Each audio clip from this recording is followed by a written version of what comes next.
عبید اللہ ابن زیاد کے دربار میں پہنچا۔ عبید اللہ ابن زیاد کے دربار میں جب قافلہ پہنچتا ہے، امام زین العابدین رضی اللہ تعالی عنہ کو ایک انسان کھینچ لیتا ہے سواری سے اور آپ نیچے گراتے ہیں۔ جب آپ نیچے گرتے ہیں تو آپ کے سر مبارک پہ زخم ہو جاتا ہے اور خون نکلنے لگتا ہے۔ حضرت زینب رضی اللہ تعالی عنہ دوڑتی ہیں اور اپنے بھائی کو فوراً اٹھا کر پٹی باندھتی ہیں اور عرض کرتی ہے، اے کوفہ کی سرزمین، میرے بچے زین العابدین کا ہی خون بچا تھا جو تو نے پیا نہیں تھا، لے تو نے اس کو بھی سیراب کر دیا۔ اور زین العابدین کے کھینچنے والے شخص کو ڈانٹتی ہیں اور فرماتی ہیں کہ کیا تجھے یتیموں میں، کیا تجھے مسکینوں میں، کیا تجھے کمزور لاغر میں تمہیں امتیاز نہیں ہے کہ کس انسان کے ساتھ کیسے سلوک کرنا چاہیے۔ آخر کار زین العابدین رضی اللہ تعالی عنہ کو اور ان کے گھر میں رہنے والے لوگوں کو اور سر حسین مبارک حسین پاک کو لے جا کر عبید اللہ ابن زیاد کے دربار میں رکھا جاتا ہے۔ جب وہاں رکھا جاتا ہے تو بتایا یہ گیا کہ اس نے ایک تشت میں رکھا، لیکن جہاں بیٹھا تھا تو بیٹھ کر اپنے قدم کے پاس معاذاللہ رکھا۔ عبید اللہ ابن زیاد کی اس حرکت کو دیکھ کر اور اس نے ایک چھڑی لی تھی اور امام حسین کے سر مبارک کے پاس ان کے دندان مبارک، ان کے لبہائے مبارک، ان کی زبان مبارک پر مار رہا تھا۔ حضرت زید ابن ارقم جو صحابی رسول ہیں، آپ اس وقت کوفہ آئے ہوئے تھے، تاجر تھے، تجارت کیا کرتے تھے، آپ کوفہ آئے تھے۔ جب آپ وہاں پہنچے، آپ نے حالات کو دیکھا تو دیکھا عبید اللہ ابن زیاد اس جگہ مار رہا ہے جس کو سب سے معتبر جگہ کہا جاتا ہے۔ آقا کریم صلی اللہ علیہ وسلم کے صحابی نے ڈانٹا اور کہا، اے عبید اللہ ابن زیاد، ذرا ہوش میں آ، ذرا ہوش کے ناخن لے، کیا تجھے پتہ نہیں ہے کہ یہ دندان مبارک ہے جسے سردار انبیاء چوما کرتے تھے، یہ زبان مبارک ہے، دہنے مبارک ہے جسے امام الانبیاء بوسہ دیا کرتے تھے، اے نہنجار تو اس کام کو ترک کر دے۔ یارو بتایا یہ جاتا ہے کہ حضرت زید ابن ارقم کو وہاں سے نکال دیا گیا اور آخرکار وہ اس حرکت سے تو باز آیا، لیکن حضرت زید ابن ارقم جو صحابی رسول ہیں وہاں سے ان کو نکال دیا۔ پھر اس کے بعد عورتوں کی طرف متوجہ ہوا، ساری عورتیں حضرت زینب رضی اللہ تعالی عنہ کے پیچھے ہیں۔ حضرت زینب رضی اللہ تعالی عنہ آقا کریم صلی اللہ تعالی علیہ وسلم کی یہ نواسی سامنے کھڑی ہے۔ عبید اللہ ابن زیاد ان کی طرف متوجہ ہوتا ہے، کہتا ہے یہ کون ہے؟ سپاہی مصاحب اس کے بیان کرتے ہیں کہ یہ زینب بنت علی ہے، حسین کی بہن ہے۔ تو اب ان کی طرف مخاطب ہوتا ہے اور فرماتا ہے کہ دیکھو تمہارا بھائی معاذاللہ جابر و ظالم تھا، اس کے ساتھ کیا حشر ہوا، سرکشوں کے ساتھ ایسے ہی حشر ہونا ہے۔ آپ نے جواب دیا، سرکش کون ہے، اچھا کون ہے، یہ تو میدان محشر میں پتہ چلے گا۔ یارو آپ اس کے ہر ایک بات کا جب جواب دیتی جا رہی ہیں، وہ اپنی بات سے پرہیز کرتا ہے، جان جاتا ہے کہ یہ علی کے گھرانے کی شہزادی ہے، اس کے پاس ہر بات کا جواب ہے۔ یارو وہ زین العابدین کی طرف متوجہ ہوتا ہے، روایت میں آیا ہے لوگوں سے کہتا، اپنے قاتلوں سے کہتا ہے، ظالموں سے کہتا ہے، نہنجاروں سے کہتا ہے، تم نے اس کو کیوں چھوڑا؟ تو لوگ کہتے ہیں اس لیے اس کو چھوڑ دیا کیونکہ یہ ہم سے قتل کرنے نہیں آیا تھا، ہم سے مقابلے کے لیے نہیں آیا تھا، لڑائی کے لیے، مقاتلات کے لیے نہیں آیا تھا، اس لیے ہم نے اس کو چھوڑ دیا۔ تو اس نے کہا نہیں، تمہیں چھوڑنا نہیں چاہیے، اسے تم مار دو۔ اس وقت بتایا یہ جاتا ہے کہ آقا حسین کی بہن نے کہا کہ اے نہنجار، اس نے تیرا کیا بگاڑا ہے، یہ تو بیمار ہے، تجھ سے لڑنے کی طاقت بھی نہیں رکھتا، تو اس کو مار کر کیا پائے گا، تو نے سب کچھ تو ہمارا لوٹ لیا ہے، اب میرے ایک نونہال کو تو چھوڑ دے۔ اب ماں جیسی محبت حضرت زینب کی طرف سے زین العابدین کے لیے دیکھ کر اس کے دل میں تھوڑی سی رحم آیا، اس کے دل میں تھوڑا سا اس نے چھوڑ دیا۔ اب زین العابدین رضی اللہ تعالی عنہ ہیں اور آپ کو جب چھوڑتا ہے اس کے بعد اپنے لوگوں سے کہتا ہے کہ اعلان کر دو، آج میں کوفہ کی جامع مسجد میں جا کر کھڑا ہوں گا اور اعلان کروں گا، لوگوں کو بتاؤں گا کہ یزید ابن معاویہ کی طرف سے ان کے لیے کیا خوشخبری ہے اور یزید ابن معاویہ نے کس چیز کو حاصل کیا ہے۔ صبح ہوتی ہے حضرات، جب صبح ہوتی ہے تو لوگ اکٹھے کیے جاتے ہیں، امام بن کر یہ وہاں پہنچتا ہے۔ عبید اللہ ابن زیاد خطبہ دینا شروع کرتا ہے، یزید کی فضیلت بیان کرتا ہے، اپنے حکمرانی، اپنے ظالمانہ طور و طریقے کو بیان کرنے لگتا ہے۔ ایک اللہ کے نیک بندے جن کا نام تقریباً عبداللہ ابن حفیظ تھا، وہ کھڑے ہوتے ہیں، اور وہ جب حضرت امام حسین کے والد محترم کے حوالے سے بات کرتا ہے تو کہتا ہے کہ وہ کذاب ابن کذاب تھے۔ کہتا ہے حسین پاک وہ جھوٹے تھے، معاذ اللہ، ان کے باپ جھوٹے تھے، ان کے لوگ جھوٹے تھے۔ تب یہ اللہ کے نیک بندے جو نابینا تھے کہتے ہیں اے جارانہ کے بیٹے تو جھوٹ بول رہا ہے، تو جھوٹا ہے، تیرا خاندان جھوٹا ہے، علی کا گھرانہ سچا ہے، علی کا جو گھرانہ ہے اس سے بہتر کوئی گھرانہ نہیں ہے، نبی کا جو نواسہ ہے اس سے بہتر کوئی نواسہ نہیں ہے۔ جب اس نے دیکھا کہ ہمارے مقابلے کے لیے کوئی کھڑا ہو گیا ہے تو اس نے کہا کہ اس کو کھینچ کر باہر نکال دو۔ اس کے سپاہیوں نے انہیں کھینچ کر باہر نکال دیا۔ یارو لیکن میں آپ کو بتاؤں، اس نے مسجد میں اگرچہ اس وقت ظلم کی جو ہے ظلم کا پہاڑ نہ توڑا، صرف ان کو باہر نکالا، لیکن جب وقت ختم ہو جاتا ہے وہیں سے بات ادھوری چھوڑ کر چلا جاتا ہے اور کہتا ہے اس بھٹے نے میرا موڈ خراب کر دیا، میں اب یہاں پر بات نہیں کروں گا۔ حضرات جب وہاں سے باہر نکلتا ہے تو اپنے لوگوں سے کہتا ہے جاؤ اور اس بوڑھے کو پکڑ کر لاؤ اور اس کے سر کو کاٹ کر چوراہے پہ لٹکا دو، تاروں سے یا کسی چیز سے ایسے لٹکاؤ کہ ہر انسان کو دکھے کہ عبید اللہ ابن زیاد کے سامنے منہ کھولنے والوں کا انجام کیا ہوتا ہے۔ حضرات وہ ابھی گئے تھے اور اپنے پوتے کے ساتھ وہ اللہ کے نیک بندے گھر میں بیٹھے ہی تھے، تب تک اس کے ظالم و جابر لوگ پہنچ جاتے ہیں اور آواز لگاتے ہیں دروازہ کھولا جائے، ہم تجھے گرفتار کرنے آئے ہیں۔ وہ اللہ کے نیک بندے نابینا تھے، آنکھ سے دیکھ نہیں سکتے تھے، جن کا نام تقریباً عبداللہ ابن حفیظ تھا۔ وہ جب دیکھ نہیں پاتے ہیں، جب یہ لوگ دروازہ توڑ کر گھر میں چلے جاتے ہیں تو وہ ایسا کرتے ہیں، نابینا ہونے کی حالت میں بھی آپ وار کرتے ہیں اور کئی لوگوں کو زخمی کر دیتے ہیں۔ لیکن یارو آپ کو پتا ہے کہ انسان جب دیکھ نہ سکے، اور دیکھ تو دیکھنے کی بات ہے، اگر انسان بوڑھا ہو تو زیادہ دیر تک مقابلہ نہیں کر پاتا ہے۔ آخر کار ان لوگوں نے اس نیک بندے کو گرفتار کیا اور سر کو تن سے جدا کر کے چوراہے پہ ٹانگ دیا تاکہ لوگوں کے اندر دبدبہ پیدا ہو جائے اور پتہ چل جائے کہ عبید اللہ ابن زیاد کے سامنے منہ کھولنے کا انجام کیا ہو۔ حضرات کچھ لمحے کے بعد یا کچھ وقت کے بعد عبید اللہ ابن زیاد نے اپنے لوگوں کو حکم دیا کہ اب ایک کام کرو، سب لوگ اکٹھا کرو سروں کو اور لے جا کر اسے یزید ابن معاویہ جو دمشق میں تھا، کہاں دمشق میں تھا، وہاں جاؤ اور اس کے حوالے کرو۔ یہ قافلہ وہاں سے نکلتا ہے، قافلہ تقریباً شام کے وقت نکلتا ہے اور جب رات ہونے کو ہوتی ہے یہ لوگ ایک گرجا گھر کے پاس، یعنی جو عیسائیوں کے عبادت کی جگہ تھی وہاں پہنچتے ہیں۔ جب وہاں یہ لوگ پہنچتے ہیں تو اس وقت شام ہونے کو،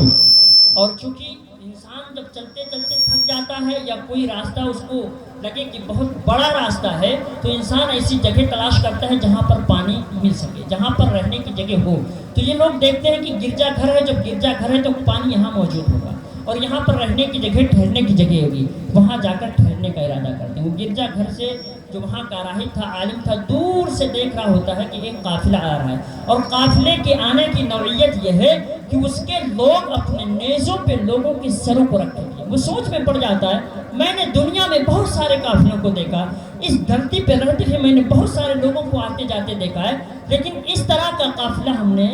نہیں دیکھا، آخر یہ ہے کیا؟ تو وہ آگے بڑھتا ہے اور دیکھتا ہے کہ ان سروں میں بہت سارے پاکیزہ سر نظر آ رہے ہیں، لیکن سب سے بہتر ایک سر ہے جس کے سر سے نور ٹپک رہا ہے۔ وہ انسان آگے بڑھتا ہے، راہب آگے بڑھتا ہے، جو کھولی ابن زید جو لیے رہتا ہے اس کو پاس جاتا ہے، اس کے پاس جا کر کہتا ہے کہ یہ سر کس کا ہے؟ تو بتاتا ہے کہ یزید کے باغی کا ہے۔ کیا کہتا ہے؟ یزید کے باغی کا ہے۔ کہتا ہے ٹھیک ہے یزید کے باغی کا ہے، لیکن اس کے چہرے سے نورانیت ٹپک رہی ہے، اس کا نام کیا بتاؤ؟ تقریباً وہیں پر وہ بتاتا ہے کہ ان کا نام حسین ابن علی ہے، یہ نبی کے نواسے علی کے بیٹے حضرت فاطمہ الزہرا کے دلارے ہیں، ان کے سر کو شہ کاٹ کر اور اس نیزے پہ لایا جا رہا ہے تاکہ یزید کی بارگاہ میں پیش کیا جا سکے۔ تو کہتے ہیں سنو سنو، میرے پاس بہت زیادہ تو مال و دولت نہیں ہے، لیکن ایک پٹکی کھول کر نکالتے ہوں، کہتے ہیں دیکھو اس میں 10,000 درہم ہے، یہ میرے پوری زندگی کی کمائی ہے، پوری زندگی کی کمائی جو ایک ایک درہم، ایک ایک پائی جوڑ کر میں نے اکٹھا کیا تھا،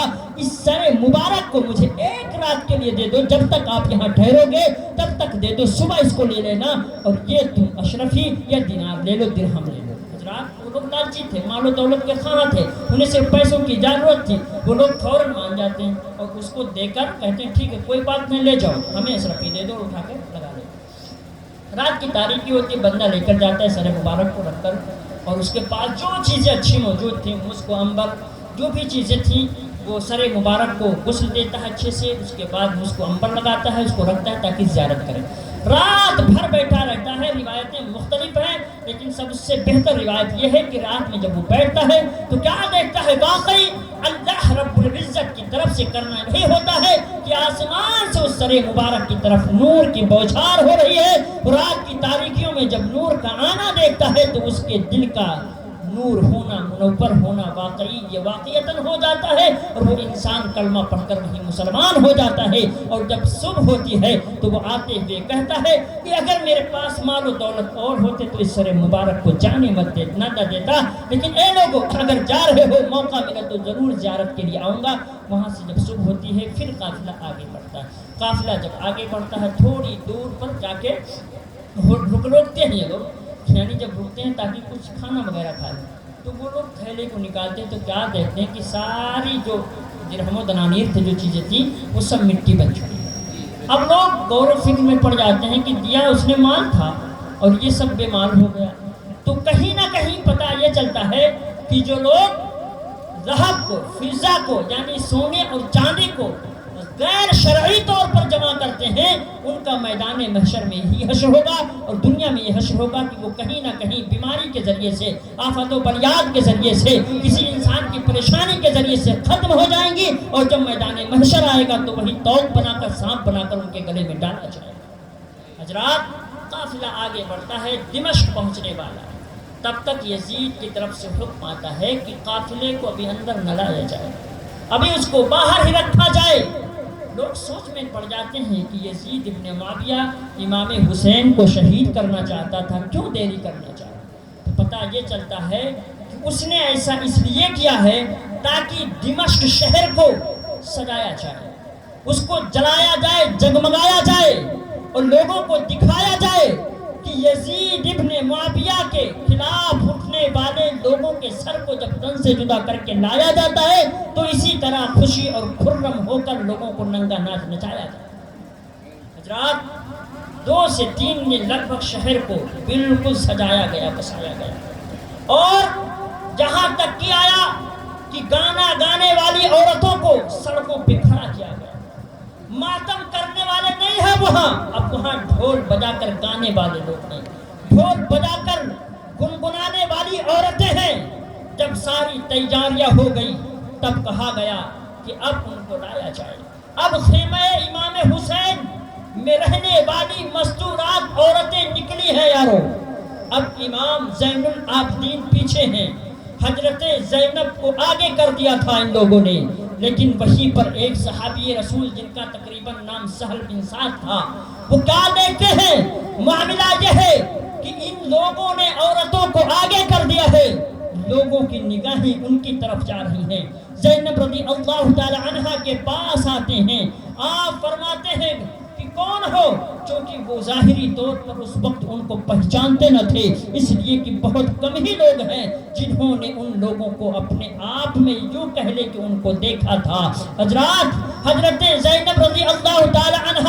فرماتی ہے کہ وہ سر مبارک حسین کا ہے، آپ تو اس کو پہچانتے ہو اور میں ان کی بہن ہوں۔ آپ فرماتے ہیں سہل بن سعد کہ میرے لیے کیا خدمت ہے، مجھے حکم دیجئے، کیا مجھے ان لوگوں سے قتال کرنی ہے، لڑائی کرنی ہے؟ آپ فرماتی نہیں نہیں، آپ کو لڑنے کی ضرورت نہیں ہے، بس ایک مطالبہ ہے آپ سے کہ میرے بھائی حسین پاک کا سر پیچھے چل رہا ہے، اس کو آگے کرا دیجئے، میں یہ نہیں چاہتی ہوں کہ ہم مستورات آگے جائیں، لوگوں کی نگاہوں کی زینت بنے، حسین پاک کا سر آگے چلے اور فخر سے ہم پیچھے چلیں، اور دنیا کو یہ درس دے دیں کہ جو کنیزیں فاطمہ ہوا کرتی ہیں وہ مردوں کے آگے نہیں پیچھے چلا کرتی ہیں، تاکہ آنے والی نسل یہ سبق لے کے جائے کہ جو حسین کے ساتھ ہوتی ہیں وہ آگے نہیں، وہ پیچھے چلا کر۔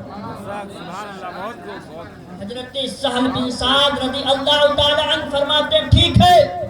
پہنچتے ہیں خولی ابن یزید کے پاس۔ یارو یہ تجارت کے لیے، بزنس کے لیے آتے تھے، اور ظاہر سی بات ہے جو انسان ایک شہر سے دوسرے شہر، ایک سٹی سے دوسرے سٹی ٹریول کر کے جائے گا اور اس کا مقصد ادیش اس کا بزنس ہوگا، تجارت، تو وہ انسان اپنے ساتھ بہت زیادہ مال و دولت لے کر جائے گا۔ امام حسین کے لیے سہل بن سعد پہنچتے ہیں، جتنا مال تھا خولی بن یزید کے ہاتھ میں دیتے ہیں اور فرماتے ہیں مجھے صرف ایک ہی مطالبہ ہے، یہ سارا مال لے لو، مجھے پتہ نہیں اس کی حیثیت کیا ہے، لیکن اس مال کی حیثیت میرے سامنے کچھ نہیں ہے۔ جب حسین پاک کے سر کی حیثیت کی بات آ جائے گی، حسین پاک کے سر کو آگے کر دو، میرا مال سارا تم اپنے پاس رکھو۔ اب امام حسین کے سر مبارک کو آگے کر دیا گیا۔ یارو قافلہ آگے بڑھتا چلا جا رہا ہے، آگے بڑھتے چلے جا رہا ہے۔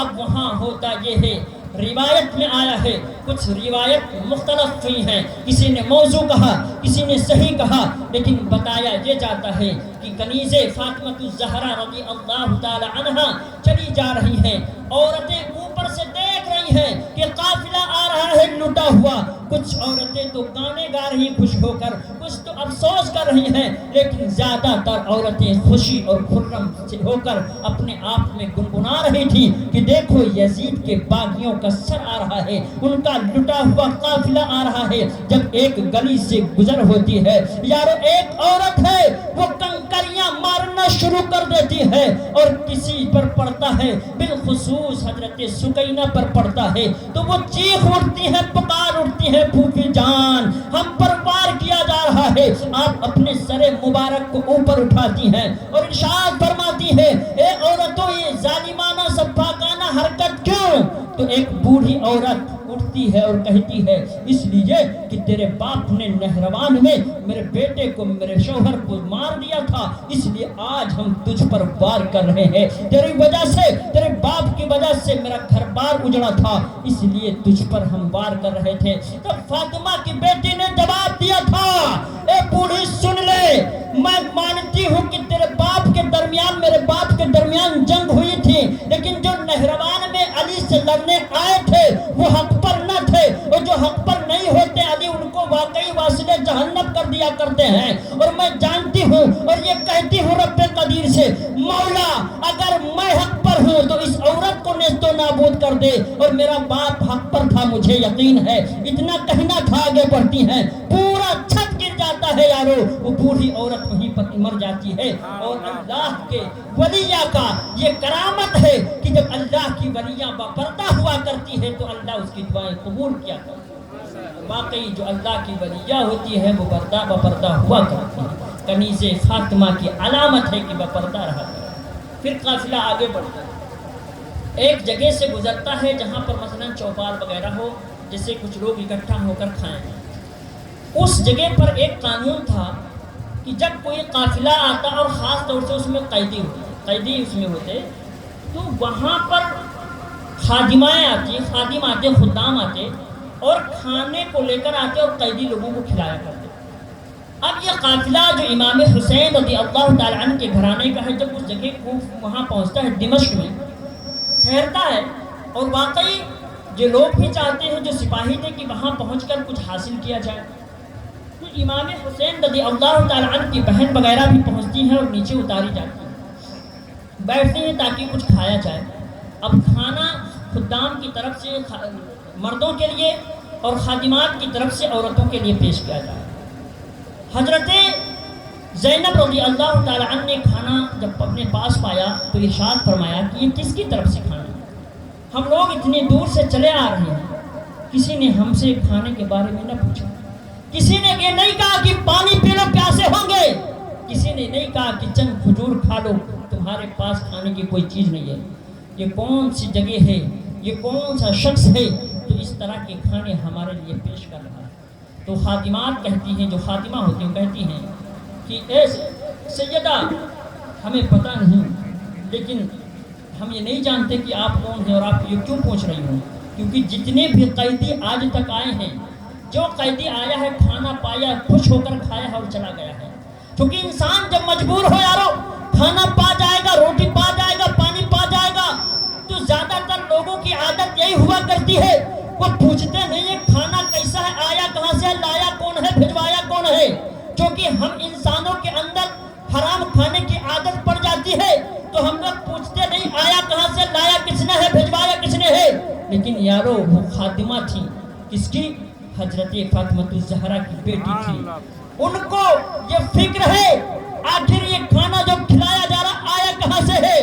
پتہ یہی چلتا ہے یارو، سچے پکے اچھے جو مسلمان ہوتے ہیں وہ کھانا کھانے سے پہلے چاہے ذرہ برابر ہی سوچتے ہیں کہ آیا کہاں سے ہے، لایا کیسے گیا ہے، بھجوایا کیسے ہے۔ حضرات جب آپ یہ فرماتی ہیں تو وہ عرض کرتی ہے کہ ایک میری خادمہ، میری مالکہ ہے اور میں اس کی خادمہ ہوں، اور وہ بہت مالدار گھرانے کی، اور ہمیشہ جب سے وہ مدینہ سے شادی شدہ ہو کر آئی ہیں دمشق میں، جب سے ان کا آنا ہوا ہے جتنے بھی قیدی یہاں سے گزرتے ہیں سب کو کھلاتی جاتی ہیں۔ حضرات یہ جب اس طرح کی بات بیان کرتی ہے، آپ فرماتے ہیں زینب رضی اللہ تعالی عنہ کہ جاؤ اس کو بلا کر لاؤ، ہم دیکھنا چاہتے ہیں کہ کون سی ایسی عورت ہے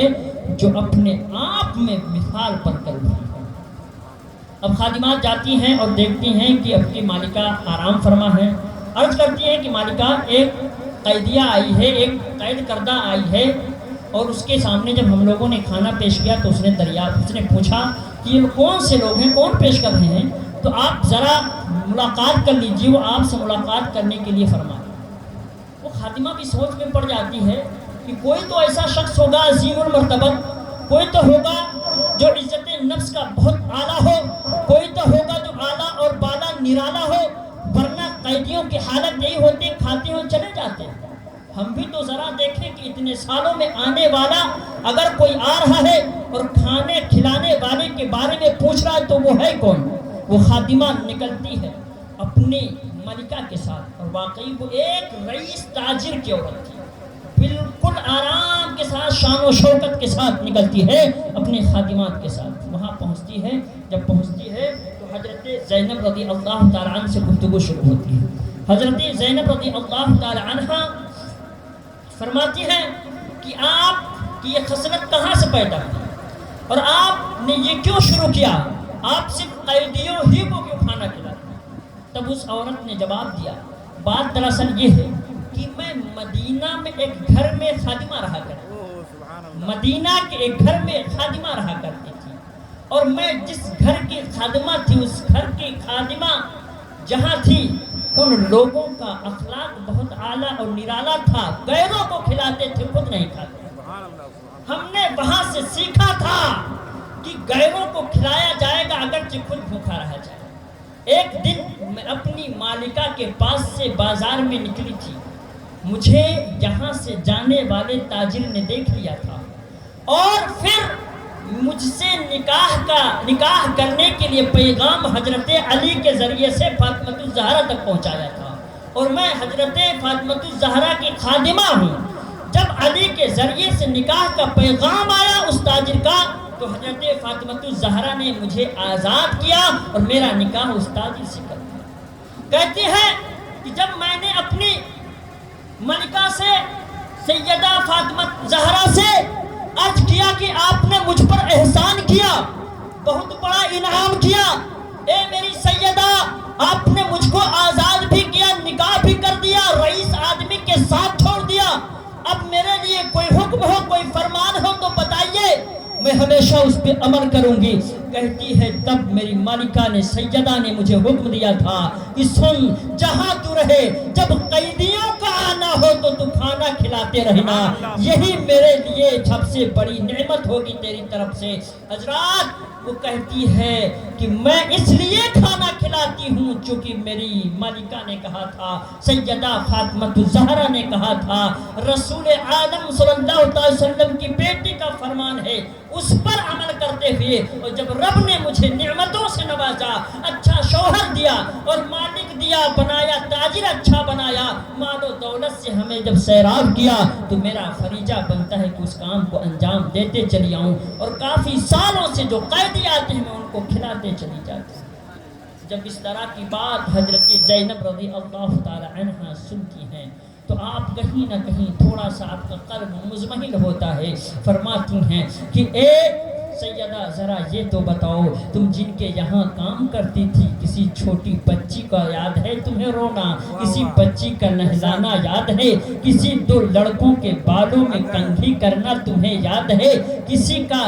تم نے جب دیکھا تھا کہ اللہ کے رسول آتے ہیں تو ان کے پیشانی کو اور لبہے مبارک کو چھوم کر چلے جاتے ہیں, کیا ان نونہالوں کے بارے میں تمہیں یاد ہے؟ تب اس نے کہا ہاں ہاں بی بی تمہیں ان کے بارے میں کیسے پتا ہے؟ تب اللہ کے نبی کے نواسی نے ارشاد فرمایا اے سیدہ میں اسی فاطمۃ الزہرا کی بیٹی ہوں جسے تم نہلایا کرتے تھے, آج مجھے قید بنا کر یہاں لایا گیا, قیدی کر کے لایا گیا ہے, وہ دیکھ میرے پیارے بھائی حسین کا سر مبارک ہے اور میرے ایک بھائی کو زہر کھلا کر حسن کو شہید کر دیا گیا ہے. جیسے وہ بی بی وہ سیدہ وہ خادمہ سنتی ہے اس بات کو فوراً وہ چیخ مارتی ہے اور اس کی روح قبض سے منصری سے پرواز کر جاتی ہے. مسلمانوں پتہ یہ چلا کہ جو سیدہ فاطمہ زہرا کی خادمہ بھی ہوگی اس کے اندر یہ اخلاق ہوگا کہ اپنے سیدہ کی کہے جانے والی بات پر آخری دم تک عمل کرتے نظر آئے.